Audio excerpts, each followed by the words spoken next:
अछूतों के लिए बंद थे स्कूल के दरवाजे। भीम बचपन से हिष्ट-पुष्ट, चंचल व नटखट थे। वह अन्य बालकों पर रौब जमाते और उन्हें मारते पीटते भी थे। उनके माता पिता अक्सर भीम की शिकायतें लेकर राम जी के पास आते थे। इस तरह प्रायः रोजाना भीम की शैतानियों की शिकायत माता पिता के पास पहुंचती थी। इससे राम जी सूबेदार तंग आ जाते थे।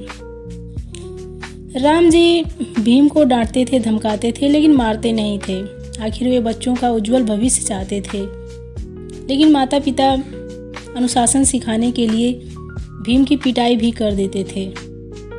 ऐसे समय में बुआ मीराबाई बचाती और उन्हें लाड भी करती थीं। वह कई बार पिटाई से बचने के लिए बुआ के पीछे छुप जाते थे। पिता राम जी सूबेदार अपने बच्चों को केवल आध्यात्मिक व नैतिक शिक्षा तक ही सीमित नहीं रखना चाहते थे, बल्कि उज्जवल भविष्य के लिए स्कूली व सांसारिक शिक्षा पर भी विशेष ध्यान देते थे। वे भीम को खूब पढ़ाना चाहते थे, लेकिन हिंदू समाज के कड़े नियमों के अनुसार भीम के लिए शिक्षा के द्वार बंद थे।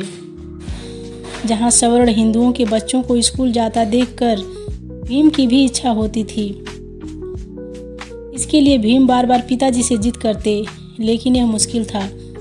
इसलिए राम जी बच्चों को घर पर ही पढ़ाया करते थे।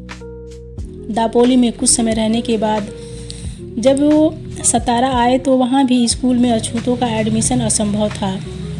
इस घोर अमानवीयता व अन्याय को भोगते हुए वे दुखी थे।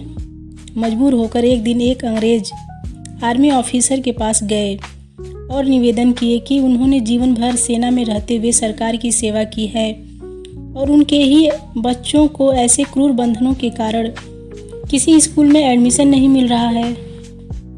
यह कैसी अमानवीय व्यवस्था है। आखिर अफसर ने सुनी और नवंबर 1900 में सतारा के आर्मी कैंप स्कूल में एडमिशन मिल गया।